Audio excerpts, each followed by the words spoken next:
Hello viewers, আজকে ভিডিওতে আমি আনসিমেট্রিক্যাল ফল্ট রিলেটেড আরো একটি ইম্পর্টেন্ট প্রবলেম সলভ করব। তো ইম্পর্টেন্ট বলতে খুবই ইম্পর্টেন্ট। দেখুন, এই প্রবলেমটা একাধারে আমাদের এপিএসসিএল 2019, টিজিডিসিএল, টিজিটিডিসিএল 2018, এসজিএফএল 2017 তিনটা গভর্নমেন্ট পরীক্ষায় এসেছিল। এবং আমাদের এটা কিন্তু ভিকে মেহতা বইয়ের একটা ম্যাথ। তো আমরা একটু কোশ্চেনটা দেখি। আমাদের দেখুন, একটা 3 phase 11 kV 25 MVA generator with x0 is equal to 0.05 per unit. আচ্ছা, এটা পার ইউনিটে দেওয়া, x1 ও পার ইউনিটে দেওয়া, x2 ইজ ইকুয়াল টু এটাও পার ইউনিটে দেওয়া। Is grounded through a reactance of 0.3 ohm. বুঝুন বিষয়টা। 0.3 ওহম রেজিস্ট্যান্সের মাধ্যমে এটাকে গ্রাউন্ড করা হয়েছে। Calculate the fault current for a single line to ground fault. আবার ফল্টের কোয়ালিটিটাও আমাদের বলে দিচ্ছে, মানে টাইপটা আমাদের বলে দিচ্ছে এটা কি টাইপের ফল্ট ঘটছে। তো এটা বুঝতে হইলে অবশ্যই আমি বলবো যে আপনার আমার প্লে লিস্ট থেকে এই আনসিমেট্রিক্যাল ফল্টের basic plus line to ground ফল্টের যে বেসিক, দুটোই আপনার লাগবে। তা না হলে এটা বুঝতে আপনাদের খুবই সমস্যা হবে, আমি বলে দিলাম। তো আমার প্লে লিস্টে কিন্তু খুবই সুন্দরভাবে প্রত্যেকটা জিনিস আস্তে আস্তে ব্যাখ্যা করা আছে। আপনারা গেলেই এটা বুঝতে পারবেন, আপনার বেটার আউটপুট দিতে পারবেন। এই ধরনের প্রবলেম সলভ করতে যেটাই দিক, যেভাবে ঘুরিয়ে পেঁচিয়ে দিক, আপনারা অ্যান্সার করতে পারবেন। তো দেখুন, আমি অ্যানালাইসিস শুরু করি এখানে। Single line to ground fault. তো আমি অনেক টার্মই থিওরিতে যা করেছি এখানে সরাসরি করব, কারণ ওগুলো অনেক বিস্তারিত ছিল। অত বিস্তারিতভাবে করতে গেলে আমাদের এইটা করতেই, একটা ম্যাথ করতেই আমাদের 3-4 পেজ হয়ে যাবে। সো পসিবল না। তো সেটার জন্য আপনার থিওরির হেল্প অবশ্যই নিতে হবে। তো এখানে একটা জিনিস আমি খেয়াল করছি যে এই যে জেনারেটরটার কথা বলা আছে, এটা কিন্তু 3 ফেজ বলছে, বাট এটা স্টার কানেক্টেড নাকি ডেল্টা কানেক্টেড সেটা কিন্তু বলে দেয় নাই। অনেক সময় কোশ্চেনে এভাবে ডিরেক্ট উল্লেখ থাকবে না, বাট ইনডিরেক্টলি এটা দেয়া আছে। কিভাবে দেয়া আছে দেখুন, is grounded through a reactance of 0.3 ohm. Indirectly এভাবে দেয়া আছে দেখুন, মানে গ্রাউন্ড করা হয়েছে। তো গ্রাউন্ড তো আর আমাদের স্টার কানেকশনে আমরা করতে পারি না। আমাদের শুধুমাত্র গ্রাউন্ড করা হয় হচ্ছে আমাদের সরি, গ্রাউন্ড তো আর আমরা ডেল্টা কানেকশনে কখনোই করতে পারি না। একমাত্র আমরা গ্রাউন্ড করতে পারি কোথায়, যেখানে নিউট্রাল উপস্থিত। তো নিউট্রালটা উপস্থিত কোথায়, আমাদের আমাদের হচ্ছে নিউট্রালটা উপস্থিত হচ্ছে আমাদের স্টার কানেকশনে। এবং line to ground fault actually star কানেকশনের জন্যই হয়। তো আমাদের অ্যাকচুয়ালি এটা স্টার কানেক্টেড আমাদের ধরতে হবে। তো এটা কিন্তু ফার্স্ট অফ অল আপনাকে আইডেন্টিফাই করতে হবে, তা না হলে এটা সলভ করতে গিয়ে আপনি ঝামেলায় পড়তে পারেন। তো আমি এখন দেখবো আবার আরেকটা ঝামেলা দিছে, সেটা হলো x0, x1, x2 এই তিনটা পার ইউনিটে আছে, বাট এটা দিয়ে দিছে ওহমে। তো আমি যে কাজটা করব, এগুলো পার ইউনিট আছে, পার ইউনিট থাক, এটাকে আমরা পার ইউনিটে কনভার্ট করে নেব। তো সেটা যদি আমরা করতে চাই তাহলে আমাদের আগে ইয়েটা লাগবে। আমি একটু দেখুন, নর্মালি আমি একটা ফিগার আঁকিয়ে নিচ্ছি এখানে। নর্মালি আমাদের ফিগারটা আমি আঁকিয়ে নিচ্ছি। এটা যেহেতু স্টার কানেক্টেড, তো এভাবে আমি এটাকে দেখিয়ে দিলাম। ঠিক আছে। আর এটা আমাদের নিউট্রাল। তো নিউট্রাল রিঅ্যাকটেন্সটা আমাদের কত দিছে, এটা গ্রাউন্ড করা আছে, এটা অ্যাকচুয়াল ভ্যালু দেয়া আছে, আর এগুলো লাইনের আমাদের ভ্যালু। ঠিক আছে। তো ইনিশিয়ালি সার্কিটটা এইভাবে আঁকাইলাম। এখন আমাদের দেখুন, আমরা শুধুমাত্র এই যে নিউট্রালের যে পার্টটা, এটাকে আমরা ওহমিক ভ্যালু থেকে পার ইউনিট ভ্যালুতে নেব। তাহলে এক্সএন এর, এটাকে বলবো হচ্ছে এক্সএন, নিউট্রাল রেজ ইম্পিডেন্স। যদিও আমার থিওরিতে আমি একটু আগে আমি খেয়াল করেছি, সেটা আমি জেড দ্বারা প্রকাশ করেছি। অ্যাকচুয়ালি জেড আর এক্স এটা নিয়ে আপনারা বদার হবেন না। এটা আসলে লাইনে ইম্পিডেন্সও দেওয়া থাকতে পারে। যদি রেজিস্টিভ এলিমেন্ট উল্লেখ করে দেয়, তখন আপনার জেড উল্লেখ করতে হবে। আর রেজিস্টিভ এলিমেন্ট নাই, এখানে এক্স দ্বারা উল্লেখ করছে, তার মানে এখানে শুধু কয়েলটাকে বোঝাচ্ছে। তো আমি এক্স এন হিসেবে লিখলাম, আর থিওরিতে যেটা জেড এন দ্বারা প্রকাশ করেছি সেটাকে এখানে এক্স এন দ্বারা রিপ্লেস করবো। এই তো এক্স এন এর ভ্যালুটা দেখুন আমার দেওয়া আছে 0.3 ওহম। এটা কি আমাদের অ্যাকচুয়াল ভ্যালু। তাইলে আমাদের কি কাজ করতে হবে, এটাকে আমাদের বেস ভ্যালু দ্বারা ভাগ দিতে হবে। তো বেস আমরা জানি, আমরা আগে থেকেই পাওয়ার সিস্টেমে আমি দেখিয়েছি, বেস ভ্যালুটা অলওয়েজ হয় হচ্ছে জেড এর, ইম্পিডেন্সের বেস হয়। কোনো সময় কিন্তু রেজিস্ট্যান্সেরও বেস হয় না, বা এরকম রিঅ্যাকটেন্সেরও বেস হয় না। তো জেড বেসটা এখন আমাদের বের করতে হবে। তো সেটা বের করতে পারি কিভাবে, সরাসরি ফর্মুলা স্টার কানেক্টেডের জন্য আমরা জানি ভি বেসের উপর square divided by S base, যেটা আগের ভিডিওগুলোতেও দেখিয়েছি। এটা করতে পারেন, বা এটা যদি মনে রাখতে সমস্যা হয় তাহলেও আপনারা করতে পারবেন। কিভাবে দেখুন, আমি সিম্পলি যে কাজটা করব, এখানকার যে ভ্যালুটা দেওয়া আছে এটা আমরা জানি যে বাই ডিফল্ট লাইন ভোল্টেজ। ঠিক আছে। তো আমি জেড বেস মানে আমরা জানি ভি ডিভাইডেড বাই আমাদের হচ্ছে আই। তো আমাদের ভি বেসটা আমাদের যদি ক্যালকুলেশন করি, আমাদের এটা অবশ্যই নিতে হবে কি পার ফেজে, ঠিক আছে, জেড বেসটাকে। তাহলে সেটাকে যদি আমরা চিন্তা করি, তাহলে আমাদের দেখুন আসতেছে কিভাবে আমরা ক্যালকুলেশন করব।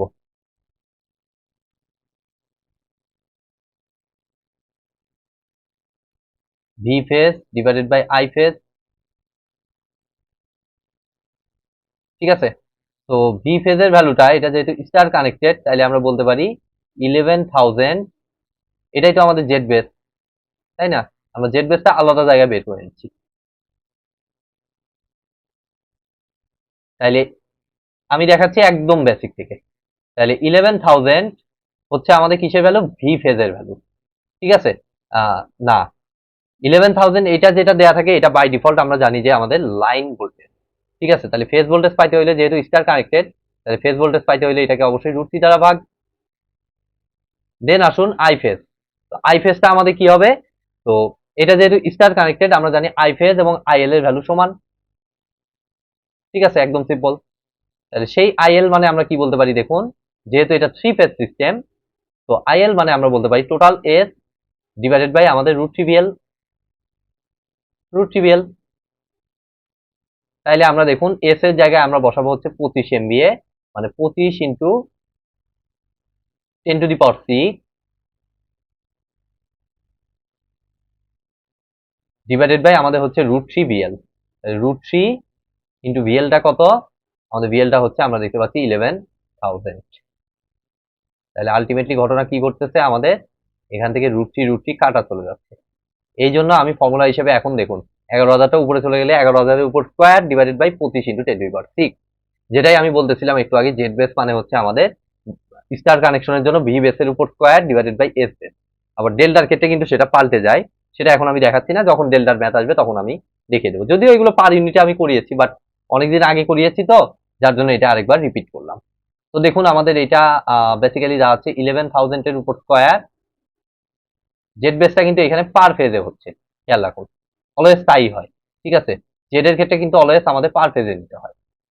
11,000-এর উপর স্কোয়ার ডিভাইডেড বাই 25 ইন্টু 10⁶। তাহলে এটাকে ক্যালকুলেশন করলে আমরা দেখুন পাচ্ছি 0.3 ইন্টু 25 ইন্টু 10⁶ ডিভাইডেড বাই 11,000 তার উপর স্কোয়ার, 15/242। আচ্ছা, এভাবেই রাখলাম 15/242 পার ইউনিট। তাহলে এটা আমরা পাইলাম, কোনো সমস্যা নেই। তো এবার আসুন, আমাদের ঘটছে হইলো single line to ground fault. তো এটার জন্য অবশ্যই আপনার থিওরি লাগবে। এটা আমার আপাতত এই মুহূর্তে করার কিছু নাই, জাস্ট আমি ওই থিওরিতে আমি অলওয়েজ ফর্মুলা মনে না রেখে, ফর্মুলা মনে রাখাটা একটু ডিফিকাল্ট হয়। Single line to ground fault হয়েছে, আমাদের ইকুইভ্যালেন্ট সার্কিটটা আমরা মাথায় নিয়ে নেব আমাদের থিওরি থেকে, ঠিক আছে। তো ইকুইভ্যালেন্ট সার্কিটটা দেখুন, লাইন টু গ্রাউন্ড ফল্ট হইলে নর্মালি যে ঘটনাটা ঘটে, আমাদের যে পজিটিভ সিকোয়েন্স এটা, সেটা নর্মালি হচ্ছে আমাদের ই ই,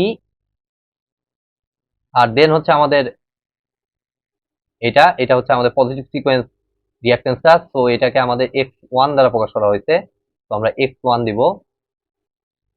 এটা অ্যাকচুয়ালি আমাদের x1, জে x1 অ্যাকচুয়ালি। তো একবারে দেখুন এটাকে জে দ্বারাই প্রকাশ করে দেই, জে 0.2, একবারে জে x1 সমান জে 0.2। এখানে জে হবে অবশ্যই, যেহেতু ইনডাকটিভ কয়েল। দেন আমাদের এটার সাথে আমরা দেখবো হচ্ছে এভাবে জিনিসটাকে, যেরকম আমি থিওরিতে দেখিয়েছি সেম সিস্টেম আমরা এখানে করতেছি। দেন আমাদের এখানে কি, এদিক দিয়ে আমাদের যে কারেন্টটা যাবে এটা অবভিয়াসলি হবে আমাদের IA1। দেন আমাদের হচ্ছে negative sequence current, negative sequence component, যেটার জন্য কোনো ভোল্টেজ সোর্স হয় না, আমরা জানি, আমার থিওরিতে দেয়া আছে, ওইটা আপনাদের ফলো করতে হবে এটা বুঝতে হইলে। তো আমাদের এটা যে x2, যেটা হচ্ছে x2 এর ভ্যালু নেগেটিভ সিকোয়েন্স, এটা এটা কত, যে 0.2 পার ইউনিটে, অবশ্যই আমি ইউনিটটা লিখলাম না। তো এইখান দিয়ে যে কারেন্টটা যাবে এটাকে আমরা IA2 বা নেগেটিভ সিকোয়েন্স কারেন্ট বলতে পারি।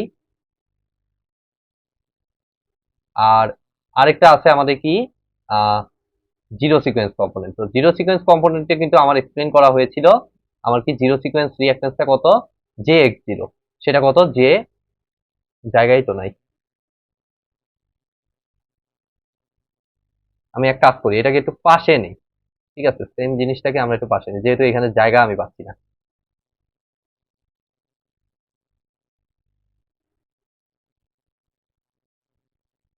তাহলে হয়ে গেল জিরো সিকোয়েন্স কম্পোনেন্টটা কত, জে এক্স জিরো। আমি একেবারে দেখুন একদম রুট থেকে জিনিসটা করাচ্ছি, যদিও থিওরিতে এগুলো আলোচনা করেছি, তারপরেও এটা করাচ্ছি যাতে আপনাদের বুঝতে কোনো সমস্যা না হয়। সিঙ্গেল লাইন টু গ্রাউন্ড ফল্টের জন্য আমাদের যে ইকুইভ্যালেন্ট থাকে এটা কিভাবে আসছে সেটাও কিন্তু আমি এক্সপ্লেন করেছি আমার থিওরিতে। তো এটা হচ্ছে আমাদের যে 0.05, এটা পার ইউনিটে অবশ্যই। আর নিউট্রালের ক্ষেত্রে আমরা যে এক্স এন পাইছি সেটাকেও নিতে হবে অবশ্যই। তো সেটার জন্য কিন্তু আমাদের আসে হইলো 3xn। ব্যাপারটা বুঝুন, সেটা কিন্তু 3xn হয়েছিল, এবং কেন হয়েছিল তাও কিন্তু আমি এক্সপ্লেন করেছিলাম আমার থিওরিতে। ঠিক আছে, তো জে ইন্টু এটা অবশ্যই 3 গুণ হয়ে যায় জে 3xn, যেটা ভ্যালুটা আলটিমেটলি আমাদের দাঁড়াচ্ছে যে, তাহলে 3 × 15, মানে যে 45/242।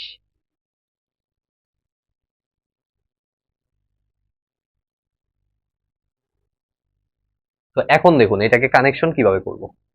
তো এটার জন্য আমার থিওরিতে ওই ম্যাট্রিক্স ইকুয়েশন ইউজ করে আমি দেখিয়েছিলাম যে আমাদের অ্যাকচুয়ালি যে ঘটনাটা ঘটে, IA1,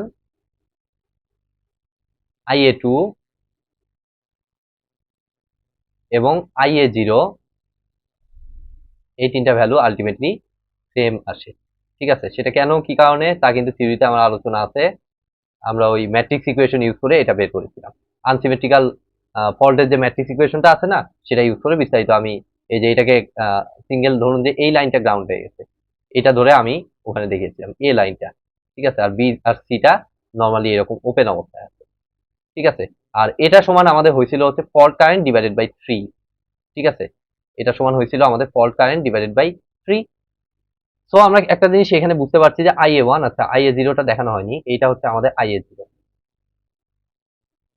তাহলে আমরা এখান থেকে ক্লিয়ার যে IA1, IA2 এবং IA0 এই তিনটা কারেন্ট সমান, এবং সমান কারেন্ট হওয়া কিভাবে পসিবল, যদি এই তিনটা জিনিস সিরিজে কানেক্টেড থাকে। তো আলটিমেটলি এখানে যে ঘটনাটা ঘটবে, IA1 এর সাথে IA2 সিরিজ, একইভাবে এটার সাথে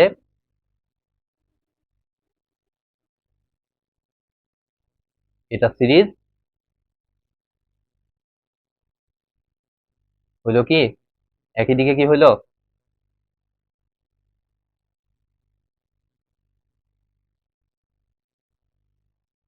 এদিক থেকে এই, এদিক থেকে এই, হ্যাঁ ঠিকই আছে, একই দিকেই আছে। দেন হচ্ছে এই জিনিসটাকে ফাইনালি এদিক দিয়ে যদি আমি অ্যাড করে দেই, তাহলে আমাদের সার্কিট কমপ্লিট, যে ইকুইভ্যালেন্ট সার্কিটটা এলজি ফল্টে। এখন দেখুন আমরা যদি এই সার্কিটটাতে ভালো মতো খেয়াল করি, তাহলে আমাদের IA1 বের করা একদম ইজি। কিভাবে বের করবো, IA1 ইজ ইকুয়াল টু আমাদের দাঁড়াচ্ছে সিম্পল একটা সিরিজ সার্কিট যার ভোল্টেজ হচ্ছে ই, তাহলে ই ডিভাইডেড বাই আমাদের হচ্ছে এই সবগুলো যোগফল। যোগফল গুলো কি কি, জে 0.2, দেখুন এগুলো কিন্তু পার ইউনিটে আছে, রিমেম্বার, তার মানে IA1টা আমরা পার ইউনিটে পাবো। জে 0.2 প্লাস জে 0.2, যেহেতু সিরিজে কানেক্টেড, তাহলে সিম্পলি ভোল্টেজ হচ্ছে একটাই, ই, প্লাস আমাদের হচ্ছে এটা কত, জে 0.05,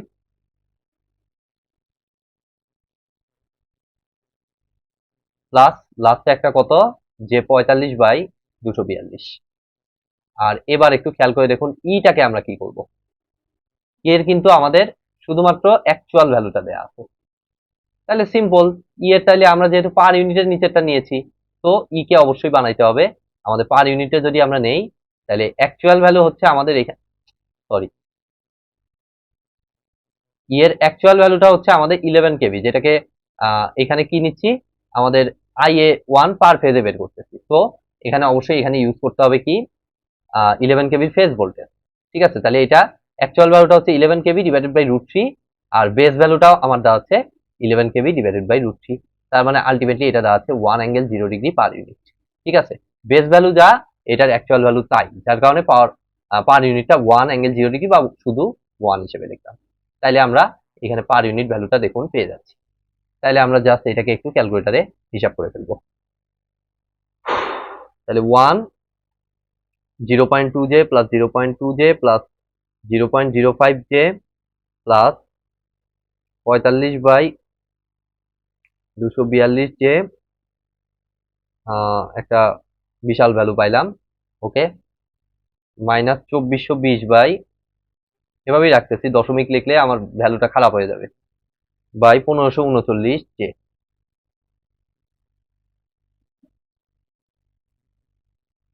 জে ওকে, দেন আমাদের উদ্দেশ্য হচ্ছে আমাদের ফল্ট কারেন্ট এখন বের করতে হবে। এটা দিয়ে তো আমার কাজ হচ্ছে না, আমাদের লাগবে হচ্ছে অবশ্যই আমাদের ফল্ট কারেন্ট।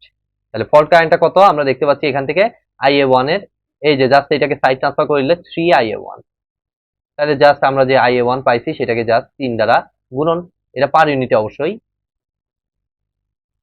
তাহলে আমাদের এটাকে যদি 3 দ্বারা মাল্টিপ্লাই করি তাহলে দেখুন আমার দাঁড়াচ্ছে মাইনাস 2420/513 মাইনাস জে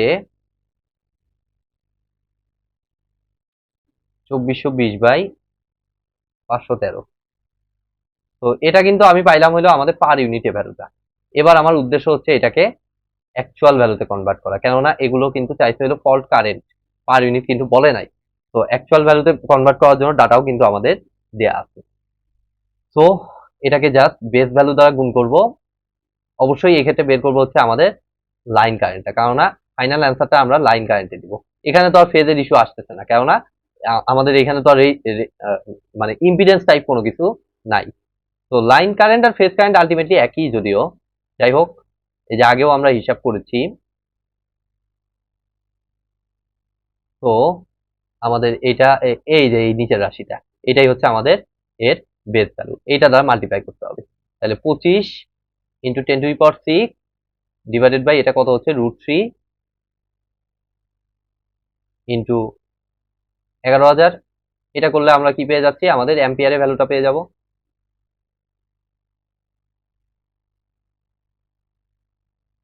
যেহেতু এটা আই ফেজ ছিল, আই ফেজ আর আইএল এক্ষেত্রে সেম, যেহেতু স্টার কানেক্টেড। তো এত ইন্টু 25 ইন্টু 10⁶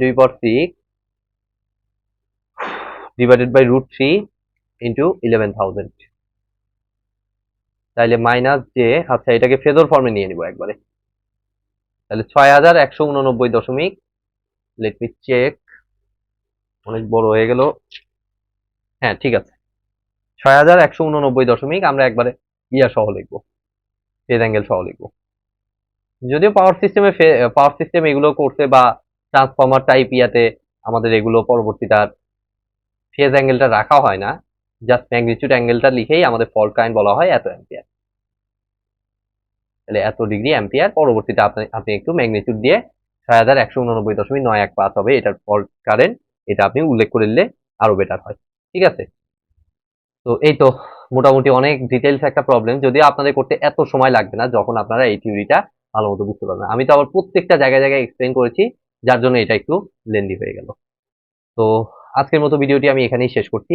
ভিডিওটি যদি ভালো লেগে থাকে অবশ্যই ভিডিওতে একটি লাইক দিবেন, বন্ধুদের সাথে বেশি বেশি শেয়ার করবেন, আর চ্যানেলে নতুন হয়ে থাকলে অবশ্যই চ্যানেলটি সাবস্ক্রাইব করবেন। ধন্যবাদ।